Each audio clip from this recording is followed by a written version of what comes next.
أشهد أن لا إله إلا الله.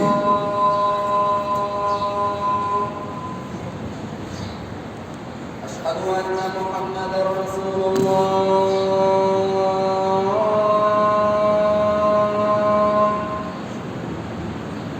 أشهد أن محمدا رسول الله.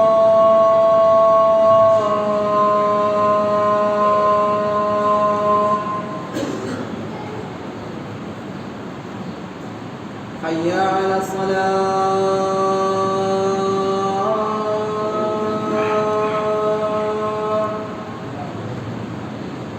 حي على الصلاة.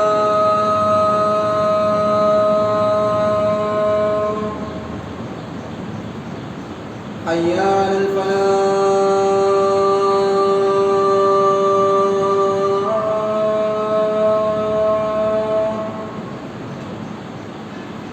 حي على الفلاح.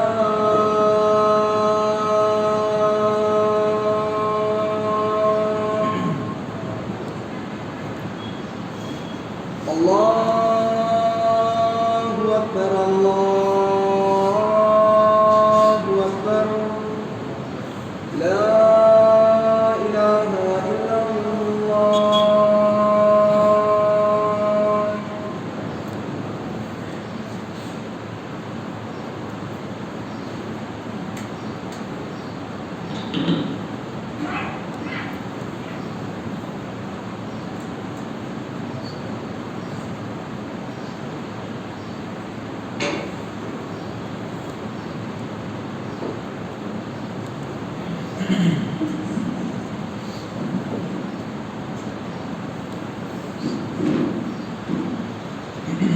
الحمد لله نحمده ونستعينه ونستغفره ونعوذ بالله من شرور أنفسنا ومن سيئات أعمالنا من يهده الله فلا مضل له ومن يضلل فلا هادي له وأشهد أن لا إله إلا الله وحده لا شريك له وأشهد أن محمدا عبده ورسوله أما بعد فإن خير الحديث كتاب الله وخير الحديث حديث محمد صلى الله عليه وسلم وشر الأمور محدثاتها وكل محدثة بدعة وكل بدعة ضلالة وكل ضلالة في النار. وقال الله تعالى في كتابه المجيد أعوذ بالله من الشيطان الرجيم بسم الله الرحمن الرحيم قل إن كنتم تحبون الله فاتبعوني يحببكم الله ويغفر لكم ذنوبكم والله غفور رحيم. وقال في موضع آخر ما آتاكم الرسول فخذوه وما نهاكم عنه فانتهوا فاتقوا اللہ. تمام قسم کی حمد و ثنا کی بغیائی بڑائی اس وحدہ لا شریک خالق کائنات مالک ارض و سما کے لیے لائق و ذبح ہے، جس کے علاوہ کوئی معبود برحق نہیں. وہی اکیلا ہے جس کے لیے تمام تر عبادتیں ہیں، اس کے لیے تمام تر حمد و ثنا ہے، جو تمام صفات کاملہ کا اکیلا مالک ہے. سبحان اللہ و بحمدہ سبحان اللہ العظیم. انگنت درود و سلام ہو انبیاء کی مقدس جماعت پر، خصوصاً سید المرسلین رحمت للعالمین آمنہ کے لال جناب محمد رسول اللہ صلی اللہ علیہ وسلم کی ذات گرامی پر. اللہم صلی علی محمد وعلی آل محمد کما صلیت علی ابراہیم وعلی آل ابراہیم انک حمید مجید. اللہم بارک علی محمد وعلی آل محمد کما بارکت علی ابراہیم وعلی آل ابراہیم انک حمید مجید. اللہ کی حمد و ثنا اور رسول اکرم صلی اللہ علیہ وسلم کے اوپر درود پڑھنے کے بعد انشاءاللہ ہم علامتیں قیامت میں سے جو باتیں پچھلے کئی جمعوں سے سن رہے ہیں، انہی میں سے کچھ باتیں آپ کے سامنے رکھنا چاہتا ہوں، لیکن اس سے پہلے چند باتیں ہم اس مہینے کے تعلق سے بھی کر لیتے ہیں۔ یہ مہینہ ہمارے سامنے ہے اور بڑا اہم معاملات لوگوں نے اس مہینوں کے ساتھ جوڑے ہوئے ہیں، اور شریعت اسلامیہ نے یا شریعت اسلامیہ کے اندر اس مہینے کے سلسلے میں ہمیں کیا ملتا ہے۔ یہ مہینہ جس میں ابھی ہم زندگی گزار رہے ہیں، رجب کا مہینہ، اس میں مختلف قسم کے معاملات جو آج مسلمانوں کے درمیان پائے جاتے ہیں، اللہ کے نبی محمد رسول اللہ صلی اللہ علیہ وسلم، اللہ رب العالمین نے رسول اللہ صلی اللہ علیہ وسلم کو معراج کے لیے بلایا، اور معراج کا واقعہ آپ سے ہم سے ڈھکا چھپا نہیں، واضح ہے۔ رسول اللہ صلی اللہ علیہ وسلم کو جسم اور روح کے ساتھ معراج ہوئی۔ اللہ کے نبی صلی اللہ علیہ وسلم کو مسجد حرام سے بیت المقدس لے جایا گیا۔ اس سفر کو اسراء کہتے ہیں، اور یہاں سے مسجد اقصیٰ سے بیت المقدس سے آسمانوں کی جانب لے جایا گیا۔ پہلا آسمان، دوسرا آسمان، تیسرا آسمان، چوتھا، پانچواں اور ساتویں آسمان تک، یہاں تک کہ اس سے بھی اوپر سدرۃ المنتہا تک اللہ رب العالمین نے رسول اللہ صلی اللہ علیہ وسلم کو بلایا۔ چند نورانی پردوں کے حائل اللہ کے نبی صلی اللہ علیہ وسلم اور اللہ رب العالمین کے درمیان موجود تھے۔ اس کے علاوہ رسول اللہ صلی اللہ علیہ وسلم اللہ کے نہایت ہی نزدیک سدرۃ المنتہا تک پہنچ گئے، اور وہاں بلا کے 5 وقتہ نمازیں عطا کی گئی۔ 5 وقتہ نمازیں عطا کی گئی، جس کی تعداد 50 وقت کی تھی۔ 50 وقت کی نمازیں ادا کی گئی۔ رسول اللہ صلی اللہ علیہ وسلم لے کے لوٹے، حضرت موسیٰ علیہ السلام سے ملاقات ہوئی۔ موسیٰ علیہ السلام نے کہا کہ آپ کی امت 50 وقت کی نماز نہیں پڑھ سکتی، اس کو کم کرے۔ اپنی امت کے اوپر شفیق اور رحیم رحمت للعالمین جناب محمد رسول اللہ صلی اللہ علیہ وسلم اللہ کے پاس گزارش کرنے کے لیے پہنچے۔ اللہ نے 45 کی، اور 5 کم ہوتے ہوتے 5 وقت کی نماز بچی۔ اللہ نے کہا لا تبدیل لکلمات اللہ، اللہ کے کلمات تبدیل نہیں کیے جاتے۔ اے محمد صلی اللہ علیہ وسلم، ہم نے آپ کو 50 وقت کی نمازیں دی ہیں، اور یہ کم ہوتے ہوتے 5 وقت کی بچی ہے، تو ہم اب ان 5 وقت کی نمازوں میں آپ کو 50 وقت کی نمازوں کا ثواب دیں۔ یعنی اللہ نے اپنے کلمات کو تبدیل نہیں کیا، بلکہ 5 وقت کی نمازوں میں 50 وقت کے ثوابات کو ہمیں عطا کر دیا۔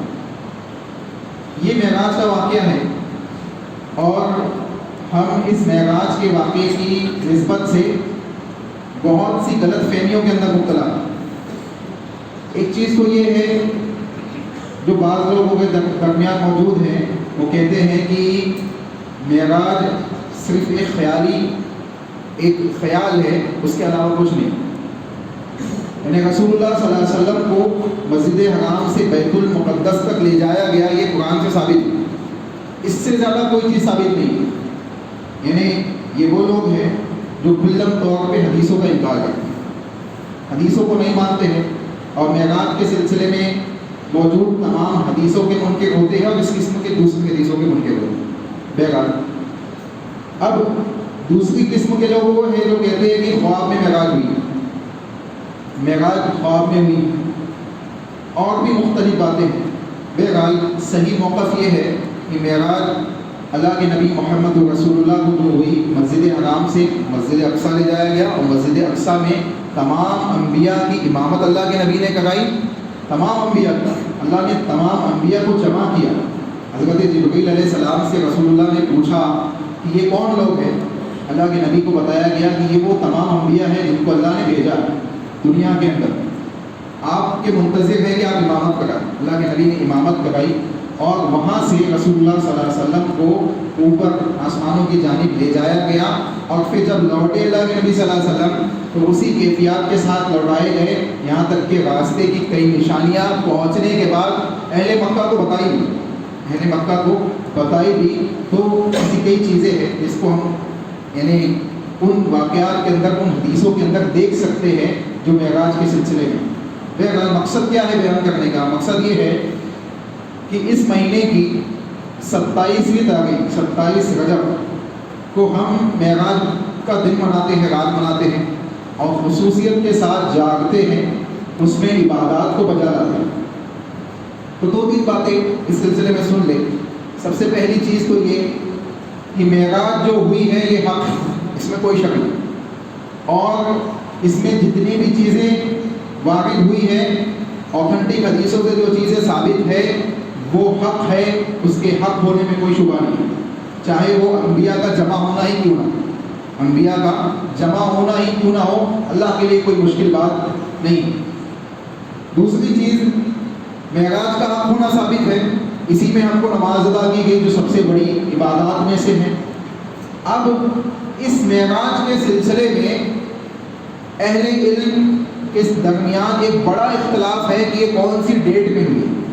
اس کی ڈیٹ واضح نہیں ہے، اس کی ڈیٹ اوتھنٹک حدیثوں سے ثابت نہیں کہ 27ویں رجب ہی کو معراج ہوئی ہے، 27ویں رجب کو معراج ہوئی ہے، ایسی کوئی ڈیٹ کتاب و سنت سے ثابت نہیں ہے۔ تو پہلی چیز یہ معلوم پڑی کہ اس واقعے کی حقیقت ہے، واقعہ حق ہے، اللہ کے نبی کو معراج ہوا ہے، لیکن اس کی تاریخ معلوم نہیں ہے۔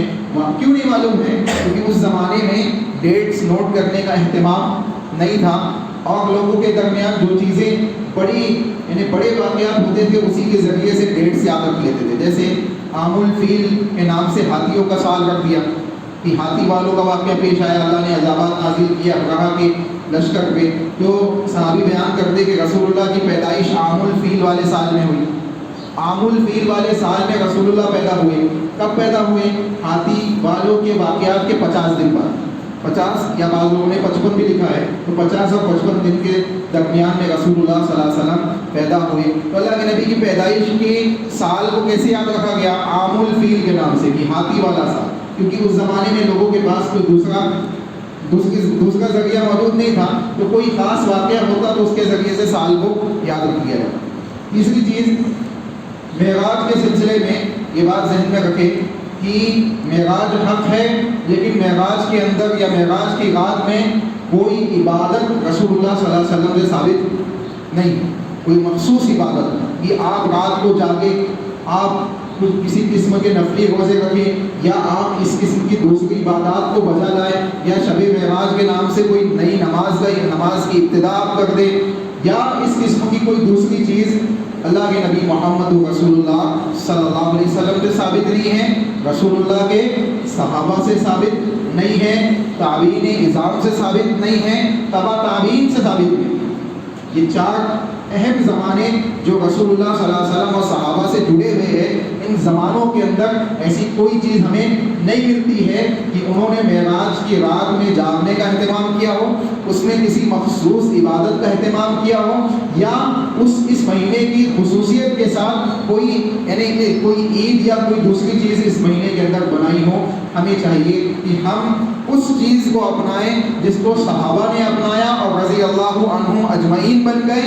ہمیں بھی چاہیے کہ ہم اس چیز کو اپنا کے اللہ اس کے رسول کے محبوب بن جائیں، اللہ اس کے رسول صلی اللہ علیہ وسلم کی اطاعت کو بجا لا کر اس کے اللہ رب العالمین کی خوشنودی کو حاصل کر لے، تاکہ ہم دنیا میں بھی کامیاب ہو جائے اور آخرت میں بھی کامیاب ہو جائے۔ چنانچہ معلوم پڑا کہ معراج حق ہے، اس کا ہونا ثابت ہے، اوتھنٹک حدیثوں سے، کتاب و سنت سے ثابت ہے، لیکن اس کی ڈیٹ ثابت نہیں ہے، اس میں کوئی عبادت ثابت نہیں ہے۔ اور اس مہینے میں کی جانے والی دوسری ایسی چیزیں جس کو مختلف ناموں سے اور مختلف طریقوں سے مسلمانوں کے درمیان جو موجود ہیں، پہلی چیز یہ سمجھ لیں کہ اگر آپ کسی چیز کو دین سمجھتے ہیں، کسی چیز کو آپ دین سمجھتے ہیں اور دین سمجھتے ہوئے، نیکی سمجھتے ہوئے اس کو اپنی زندگی کا عمل بناتے ہیں، لاہ عمل کے اندر داخل کرتے ہیں، تو پہلی چیز یہ ہونی چاہیے کہ اس دین کی تحقیق کر لے، اس عمل کی تحقیق کر لے کہ آیا یہ اللہ کی کتاب میں ہے یا رسول اللہ صلی اللہ علیہ وسلم کے فرمان میں ہے یا صحابہ اعظام رضی اللہ عنہم اجمعین میں سے اللہ کے نبی کے صحابہ کے زمانوں کے اندر یہ عمل کیا گیا ہے۔ نہیں کیا گیا تو وہ دین نہیں ہو سکتا، وہ دین کا حصہ نہیں ہو سکتا۔ جب اللہ کے نبی صلی اللہ علیہ وسلم نے اس کو دین نہیں سمجھا، صحابہ نے اس کو دین نہیں سمجھا، اللہ نے ایز اے دین اس کو نازل نہیں کیا، اس کے حکموں کو نہیں بیان کیا، تو ہمیں اور آپ کو اگر ہم اس کو دین سمجھیں گے تو اللہ کے نبی محمد رسول اللہ صلی اللہ علیہ وسلم نے ارشاد فرمایا کل بدعۃ ضلالہ وکل ضلالۃ فی النار، کہ ہر بدعت، ہر نیا کام دین کے اندر جو ایجاد کیا جائے یہ ضلالت ہے، گمراہی ہے، اور ہر ضلالت اور گمراہی انسان کو جہنم کی طرف لے جانے والی ہے۔ اس لیے انسان کو چاہیے، مسلمان کو چاہیے، مومن کو چاہیے کہ اگر وہ جہنم سے بچنا چاہتا ہے، اپنے آپ کو جہنم سے بچانا چاہتا ہے، تو اس کو چاہیے کہ وہ بدعات و خرافات سے اپنے آپ کو محفوظ رکھے، کیونکہ شیطان سب سے زیادہ خوش کب ہوتا ہے؟ آپ کو معلوم ہے شیطان سب سے زیادہ خوش جب ہوتا ہے جب کوئی انسان بدعت کے اندر مبتلا ہوتا ہے۔ کوئی انسان بدعت کے اندر جب مبتلا ہوتا ہے، کسی بدعت پہ عمل کرنے لگتا ہے، کسی بدعت کو اپنی زندگی کا لاہ عمل بناتا ہے، کوئی مومن بدعت کو دین سمجھنے لگتا ہے، سب سے زیادہ خوشی ابلیس کو ہوتی ہے، شیاطین کو ہوتی ہے۔ اور وجہ کیا ہے؟ اس کی وجہ بھی جان لے۔ اس کی وجہ یہ ہے کہ ایک چیز کو آپ دین سمجھ کے مانیں گے، ایک چیز کو آپ دین سمجھ کے عمل کریں گے، تو اس چیز کے سلسلے میں کبھی آپ کے دل میں یہ خیال نہیں آئے گا کہ یہ بھی گناہ ہے، کبھی یہ خیال نہیں آئے گا کہ یہ گناہ ہے، اس کو چھوڑنا چاہیے، کبھی یہ خیال نہیں آئے گا کہ یہ کوئی معیوب عمل ہے، بلکہ آپ نے اس کو اچھا سمجھا ہوا ہے، آپ نے اس کو دین سمجھا ہوا ہے۔ جب آپ نے اس کو اچھا اور دین سمجھا ہوا ہے تو اس کو چھوڑنے کا خیال بھی آپ کے دل میں نہیں آئے گا۔ تو شیاطین ایسے موقع پہ بہت خوش ہوتے ہیں، اس نے تو ایسی چیز اپنا لیا کہ اب اس کو مزید بھٹکانے کی ضرورت بھی نہیں ہے، کیونکہ یہ تو ایسی چیز میں مبتلا ہو چکا ہے جس کو یہ چھوڑے گا ہی نہیں۔ اس کے دل و دماغ میں خیال موجود ہے کہ یہ دین ہے، یہ دین کا حصہ ہے۔ تو افسوس کے ساتھ آج ایسی کئی چیزیں ہر مہینوں کے اندر ہمارے پاس موجود ہے، ہمارے مسلم معاشرے کے اندر موجود ہے، جس کو ہم نے دین سمجھا ہوا ہے اور جس کا تعلق دین سے کچھ بھی نہیں، جس کا تعلق دین سے کچھ بھی نہیں ہے۔ اللہ کے نبی محمد رسول اللہ صلی اللہ علیہ وسلم کے سلسلے میں اللہ رب العالمین نے واضح طور پہ حکم دیا، ما آتاکم الرسول فخذوا وما نہاکم عنہ فانتہوا، لوگوں جو رسول اللہ تم کو دے دے اس کو لے لو، جس چیز سے منع کر دے اس سے رک جاؤ۔ اللہ کے نبی نے اگر آپ کو معراج کی رات منانے کا حکم دیا ہے تو اس کو اپنائیے۔ اللہ کے نبی نے عبادت کی ہے تو آپ بھی کیجئے۔ اللہ کے نبی نے عبادت نہیں کی، اللہ کے نبی نے عبادت نہیں کی، اللہ کے نبی نے عبادت کرنے کا حکم نہیں دیا، صحابہ نے ان راتوں کے اندر عبادت نہیں کی۔ ہم مخصوص طور پہ کسی رات کو خاص کر لیں، اس کو دین سمجھتے ہوئے، اس کو نیکی سمجھتے ہوئے، یقین جانیے یہ بہت بڑی بدعت ہے، انسان کو گمراہی کے اندر داخل کر دے گی۔ ایک جانب لیلۃ القدر ہے جو رمضان کے مہینوں کے اندر آتی ہے، جو طاق لگاتے ہیں 21، 23، 25، 27، 29، یہ 5 طاق لگاتے ہیں۔ اللہ کے نبی نے جاگا، اللہ کے نبی نے صحابہ کو جاگنے کا حکم دیا، اللہ کے نبی نے اس میں تلاش کرنے کا حکم دیا۔ ان 5 راتوں کے اندر طاق رات کو، ان 5 طاق راتوں کے اندر لیلۃ القدر کو تلاش کرو۔ اللہ نے کتاب اللہ کے اندر اس کی فضیلت کو لیلۃ القدر سورۃ القدر کے اندر بیان کیا، کتاب اللہ سے ثابت ہے، رسول اللہ کی حدیث سے ثابت ہے۔ ہم ان راتوں کو مقدس سمجھتے ہیں، ہم ان راتوں میں جاگتے ہیں، اللہ کی عبادات کو بجا لاتے ہیں۔ کیوں کرتے ہیں؟ کیونکہ اللہ نے حکم دیا۔ کیوں کرتے ہیں؟ کیونکہ رسول اللہ نے عمل کیا ہے، صحابہ نے اس پہ عمل کیا ہے، صحابہ نے تلاش کیا ہے، تو ہم بھی تلاش کرتے ہیں۔ اللہ کے نبی محمد رسول اللہ نے جس رات میں جاگا نہیں، جس رات کو مخصوص عبادت کے لیے خاص نہیں کیا، اس کو خاص کرنا ہمارے لیے بھی جائز نہیں ہے۔ اب کوئی کہے عبادت ہی تو ہے، عبادت ہی تو ہے، اس میں حرج کیا ہے؟ حرج یہ ہے کہ اب وہ عبادت رسول اللہ سے ثابت نہیں، جس کو آپ نے خاص کیا ہو۔ سب سے بڑا حرج یہی ہے، کیونکہ وہ انسان کی عبادت قابل قبول ہو ہی نہیں سکتی اللہ کے نزدیک جس میں رسول اللہ کی اطاعت موجود نہ ہو۔ اس لیے انسان کو چاہیے اس قسم کی تمام بدعات و خرافات سے اپنے آپ کو کیا کرے؟ محفوظ کرے۔ آئیے علامت قیامت میں سے ایک چیز آپ کے سامنے رکھتا چلوں۔ اللہ کے نبی محمد رسول اللہ صلی اللہ علیہ وسلم نے علامت قیامت میں سے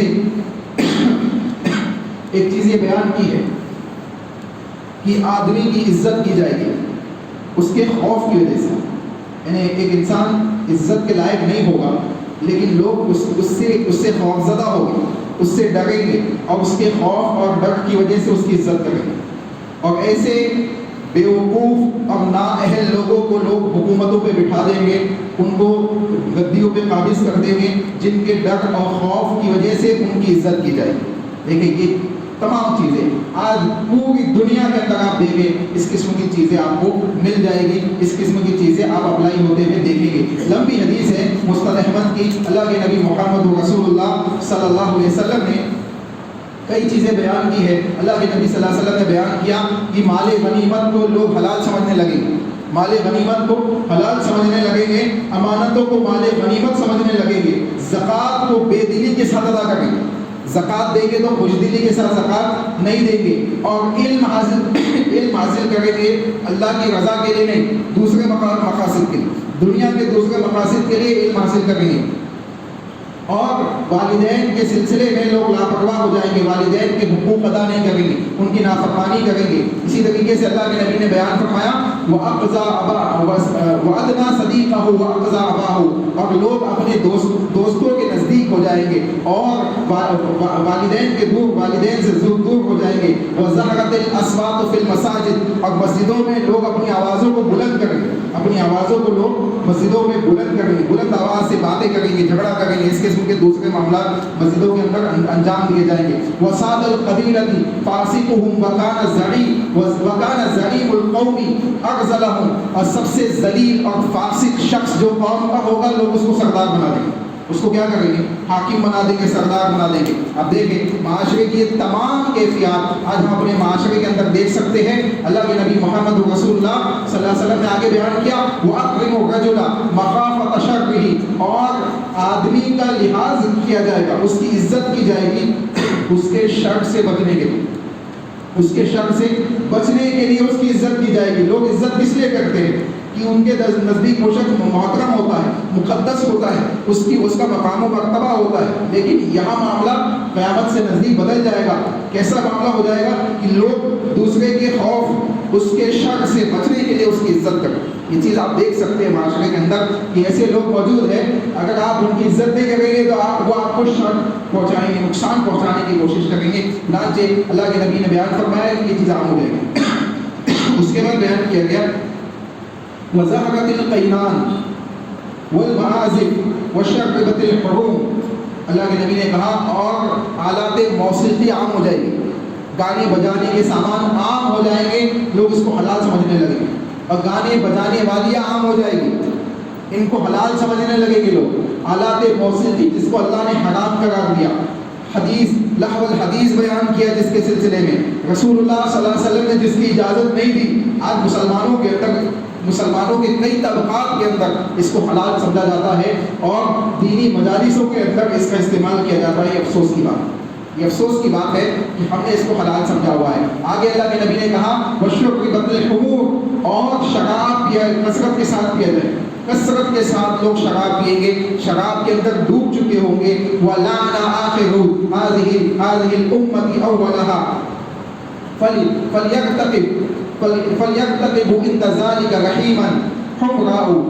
اللہ کے نبی محمد رسول اللہ صلی اللہ علیہ وسلم نے بیان فرمایا اور مختلف قسم کے معاملات پیش آئیں گے جس میں سے اولین لوگوں میں یعنی جو صحابہ کی جماعت تھی ان کے اوپر مختلف انداز سے تنقیدیں کی جائے گی، ان کے خلاف اپنی زبانوں کو لوگ کھولیں گے. اسی طریقے سے شراب کی حرمت لوگوں کے درمیان سے اس طریقے سے عام ہو جائے گی گویا حرمت بھی ختم ہو چکی ہے. اور اللہ کے نبی نے آگے کہا زلزلے آئیں گے، کثرت کے ساتھ زلزلے آئیں گے. وَخَسْفًا وَمَسْخًا، زمین دھسا دی جائے گی، کئی لوگ زمینوں کے اندر دھسا دیے جائیں گے. خسف ہوگا زمین کا، مسخ ہوگا، لوگوں کے اوپر مختلف انداز سے عذابات آئیں گے. اسی طریقے سے وَقَذْفًا وَآيَاتٍ تَتَابِعُ، اللہ کے نبی محمد رسول اللہ صلی اللہ علیہ وسلم نے مختلف چیزیں آگے مزید بیان کی. ترمذی کی حدیث ہے. اس سے معلوم پڑتا ہے کہ ایک چیز تو یہ جو حدیث میں بیان کی گئی علامت قیامت کے طور پہ کہ لوگوں کی عزت ان کے شر سے بچنے کے لیے لوگ کریں گے, اور معاشرے کے اندر یہ چیز ہم عام طور پہ دیکھتے ہیں. چنانچہ معلوم پڑا کہ یہ تمام چیزیں آج ہم اپنے معاشرے کے اندر اپلائی ہوتے ہوئے دیکھ رہے ہیں. اللہ سے دعا ہے کہ اللہ ہمیں ان چیزوں سے محفوظ رہنے کی توفیق عطا فرمائے. اس کے بعد اللہ کے نبی محمد رسول اللہ صلی اللہ علیہ وسلم نے ایک اور چیز بیان کی کہ لوگ شراب کو حلال سمجھیں گے, ریشم کو حلال سمجھیں گے. ریشم مردوں کے لیے کیا ہے, جائز نہیں ہے, خواتین کے لیے جائز ہے, تو مرد بھی اس کو اپنے لیے کیا کر لیں گے, جائز کر لیں گے. یستحل الحر والحریر والخمر والمعازف. اور اللہ کے نبی نے کہا ایک کچھ لوگ ہوں گے, قوم کے کچھ لوگ ہوں گے جو پہاڑوں کے اوپر اپنی بکریوں کو لے کے جائیں گے آرام کرنے کے لیے. ہوتا ہے نا, لوگ اپنے فارم ہاؤس بناتے ہیں پہاڑوں کے اوپر, اور ہفتے میں 15 دن میں مہینے میں ایک بار جاتے ہیں, وہاں جائیں گے اور مختلف قسم کے ایسے معاملات انجام دیں گے جس کو اسلام نے حرام قرار دیا. ناچ گانا شراب سب عام ہوگی, اور کوئی مانگنے والا سائل ان کے پاس آئے گا, کہے گا کچھ دے دو, کھانے کے لیے کچھ دے دو, کچھ عطا کر دو. ان کے پاس سب کچھ موجود ہوگا. یہ کہیں گے کہ جاؤ ابھی کل آنا, جاؤ ابھی کل آنا, اور کل آنے سے پہلے اللہ کا عذاب آ جائے گا. کل آنے سے پہلے اللہ کا عذاب آ جائے گا, یہاں تک کہ پہاڑ ان کے اوپر گرا دیا جائے. صحیح بخاری کی حدیث ہے, اللہ کے نبی نے کہا پہاڑ ان کے اوپر گرا دیا جائے گا. کچھ لوگ ختم ہو جائیں گے, کچھ لوگ دب جائیں گے, ختم ہو جائیں گے, اور جو بچے کہ اللہ ان کو خنزیر بنا دے گا, بندر بنا دے گا. کچھ لوگوں کو خنزیر بنا دے گا, کچھ لوگوں کو بندر بنا دے گا, اور قیامت تک کے ان کے ساتھ یہی معاملہ ہوگا. اندازہ لگائے یہ سخت باتیں ہیں جس کو رسول اللہ صلی اللہ علیہ وسلم نے بیان کی. ان میں سے کئی چیزیں ایسی ہیں جس میں میں اور آپ ہم سب ملوث ہیں. اللہ سے دعا ہے کہ اللہ ہمیں ان باتوں کو سمجھنے کی توفیق عطا فرمائے, شر والی چیزوں سے بچنے کی توفیق عطا فرمائے. جو صحیح چیزیں ہیں, جو خیر والی چیزیں, ان کو اپنی زندگی کا لائحہ عمل بنانے کی توفیق عطا فرمائے. حرام چیزوں سے, حرام مشروبات سے, حرام غذاؤں سے, حرام کھانوں سے اپنی اپنی اپنے اپنے اہل و عیال کی حفاظت کرنے کی توفیق عطا فرمائے. پاکیزہ اور طیب اور حلال چیزوں کو اپنانے کی توفیق عطا فرمائے. اللہ ہم سے جو گناہ سرزد ہوئے سے معاف فرما. اللہ جو باتیں ہم نے سنی ہیں کتابوں و سنت کی روشنی میں, دین کی صحیح شکل میں, اللہ ان کو اپنی زندگی کے اندر اسی انداز سے اپنانے کی توفیق عطا فرما جیسے صحابہ نے اپنائی ہے. اللہ ہمیں ایسے معاملات کو, ایسے کاموں کو انجام دینے کی توفیق عطا فرما جس سے تو خوش ہو جائے, جس سے تو راضی ہو جائے, جس سے تیرے نزدیک محبوب ہو جائے. اے اللہ ہمیں رسول اللہ صلی اللہ علیہ وسلم کی اطاعت کے ساتھ زندگی گزارنے کی توفیق عطا فرما. اے اللہ ہمیں صحابہ کے منہج کو اپنی زندگی کا لائحہ عمل بنانے کی توفیق عطا فرما. اے اللہ ہم سے جو غلطیاں سرزد ہوئی سے معاف فرما. اے اللہ ہمیں معاشرے کے حقوق ادا کرنے کی توفیق عطا فرما. اے اللہ ہمیں اللہ کو اپنے حقوق ادا کرنے کی توفیق عطا فرما. اے اللہ رسول اللہ صلی اللہ علیہ وسلم کے حقوق ادا کرنے کی توفیق عطا فرما. اے اللہ حقوق و لباس کو ادا کرنے کی توفیق عطا فرما. اللہ ہم سے جو غلطیاں سرزد ہوئی سے معاف فرما. اللہ جو لوگ بیمار ہیں ان کو شفائے کاملہ عاجل عطا فرما. اللہ جو لوگ بیمار ہیں ان کو شفائے کاملہ عاجل عطا فرما. اللہ جو لوگ بیمار ہیں ان کو شفائے کاملہ عاجل عطا فرما. اللہ جو لوگ رزق حلال کے لیے متلاشی ہے, اللہ ان کے لیے رزق حلال کے راستوں کو آسان فرما. اللہ ان کے لیے رزق حلال کے راستوں کو آسان فرما. اللہ ان کے لیے رزق حلال کے راستوں کو آسان فرما. اللہ جو وبائیں پھیلی ہوئی ہیں ہم تمام کو اس سے محفوظ فرما. اللہ جو وبائیں پھیلی ہوئی ہم تمام کو اس سے محفوظ فرما. اللہ رمضان آنے والا ہے, ہماری مسجدوں کے دروازوں کو پھر سے بند نہ کرنا. اللہ رمضان آنے والا ہے, ہم تجھ سے دعا کر رہے ہیں کہ ہماری مسجدوں کے دروازوں کو کھلا رکھنا, رحمت کے دروازوں کو کھلا رکھنا. اے اللہ آسمان سے اپنی رحمتوں کا نزول فرما. اے اللہ اپنی لعنتوں سے ہم تمام کی حفاظت فرما. اے اللہ دنیا والوں کی لعنتوں سے ہم تمام کی حفاظت فرما. اے اللہ اس کے رسول, ملائکہ اور دوسری مخلوقات کی لعنتوں سے ہم تمام کی حفاظت فرما. اے اللہ ایسے کاموں کو انجام دینے کی توفیق عطا فرما, ایسے کاموں کو عمل میں لانے کی توفیق عطا فرما جس سے تمام لوگوں کی رحمتیں ہم پہ سایہ فگن رہے. اے اللہ تیری رحمتوں کا نزول ہو. اے اللہ تیرے فرشتوں کی مدد کا نزول ہو. اے اللہ جس طریقے سے صحابہ کی مدد کے لیے فرشتے نازل ہوئے, اے اللہ اسی طریقے سے ہمیں بھی ایسے کاموں کو انجام دینے کی توفیق عطا فرما, ایسے اعمال کو انجام دینے کی توفیق عطا فرما کہ جس سے تو خوش ہو جائے اور تیری مدد فرشتوں کے ذریعے ہم پہ بھی نازل ہو. اے اللہ ہم گنہگار ہیں, خطا کار ہیں, ہماری غلطیوں کو معاف فرما. اے اللہ ہماری غلطیوں کو معاف فرما. اے اللہ جو لوگ موجود ہیں ان کو عمل سمجھنے کی توفیق عطا فرما. اے اللہ رجوع اللہ کرنے کی توفیق عطا فرما. اے اللہ جو جا چکے ان کی مغفرت فرما. اللہ جو جا چکے ان کی قبروں کو جنت کا باغ بنا، اللہ ان کو عذاب قبر سے محفوظ فرما، اللہ ان کے لیے جنتوں کے بستروں کو بچھا دے، اللہ ان کے لیے جنتوں کی کھڑکیوں کو کھول دے، اللہ ان کی برزخی زندگیوں میں ان کو آرام عطا فرما، آسانی عطا فرما، اللہ ان کی برزخی زندگیوں میں ان کو کامیابی عطا فرما، اللہ ہمیں بھی جانا ہے، یہ تمام چیزیں ہمیں بھی وہاں عطا فرمانا، اللہ ہم تجھ سے دعا کرتے ہیں کہ جن ٹوٹے پھوٹے الفاظ میں ہم نے تجھ سے دعائیں مانگی ہیں، اللہ ہماری دعاؤں کو قبول فرما، اللہ ہماری مسجدوں کے دروازوں کو کھلا رکھ، اللہ ہم پہ رحمتوں کے سائے کو سایہ وقت فرما، اللہ ہماری دعاؤں کو قبول فرما، اللہ ہم تجھ سے جنت الفردوس کا سوال کرتے ہیں، اللہم انا نسألک الجنت الفردوس ونعوذ بک من النار، اللہم انا نسألک الجنت الفردوس ونعوذ بک من النار، اللہم انا نسألک الجنت الفردوس ونعوذ بک من النار، ربنا تقبل منا انك انت السميع العليم وتب علينا انك انت التواب الرحيم برحمتك يا ارحم الراحمين.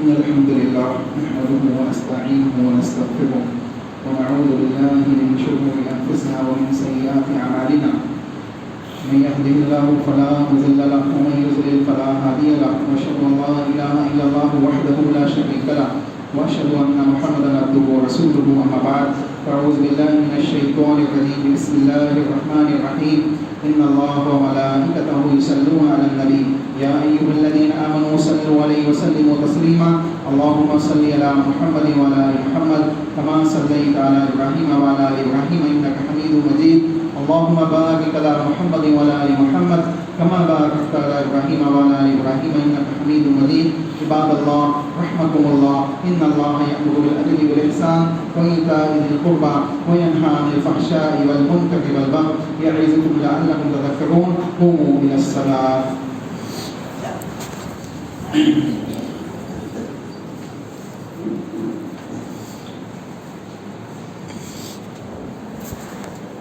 اللہ